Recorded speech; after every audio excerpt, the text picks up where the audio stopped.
मैं पाप और पुण्य के बखेड़ों में किसी को नहीं डालना चाहता।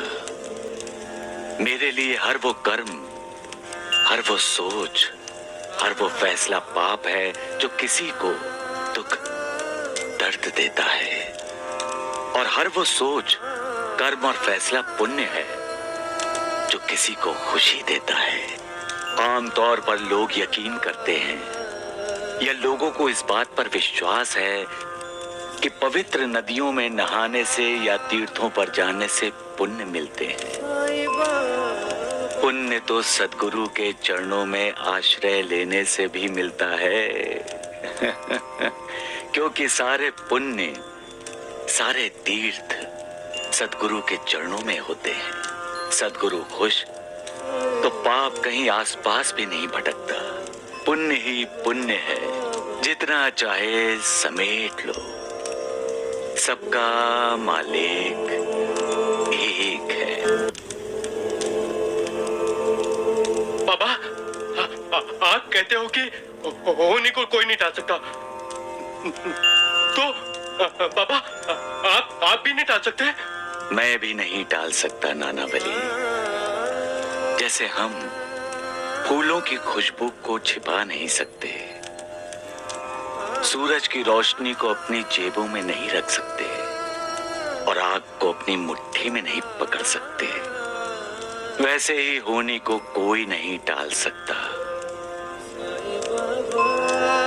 अब मैं देख रहा हूं कि मेरा एक भक्त अपनी बर्बादी की तरफ बढ़ रहा है। तो आपने उसे रोका नहीं? मैंने उसे सावधान किया, लेकिन जो उसके प्रारब्ध में लिखा है वो तो होकर ही रहेगा।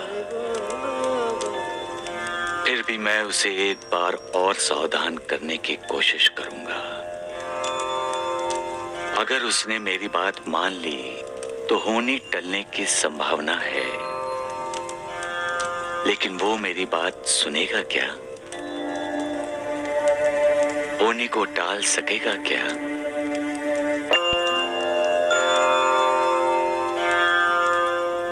साईनाथ, क्या बात है? आप व्याकुल लग रहे हैं। मालसापति, स्थित प्रज्ञ किसे कहते हैं? स्थित प्रज्ञा? किसी भी स्थिति में जिसकी प्रज्ञा अर्थात बुद्धि स्थिर रहती है और जो विवेक से कार्य करता है वो स्थित प्रज्ञ है। और महात्मा किसे कहते हैं? जो सदा दूसरों के लिए जीता है, दूसरों के सुख का ध्यान रखता है, वो महान आत्मा यानी महात्मा है। मेरा भक्त भी महात्मा है मालसापति। वो अपने बारे में कभी सोचता ही नहीं, सदा अपनों को सुखी देखना चाहता है। सदा दूसरे की चिंता रहती है उसे। स्वार्थ तो उसे छू भी नहीं गया है। मैं उसी के लिए चिंतित हूं मालसापति। लेकिन क्यों साईनाथ? क्योंकि भविष्य में उसके लिए दुख ही दुख है। तो आप उसकी रक्षा नहीं कर सकते? मैंने उसे कई बार सावधान किया मालसापति, लेकिन मैं प्रारब्ध में हस्तक्षेप नहीं करता। सबका मालिक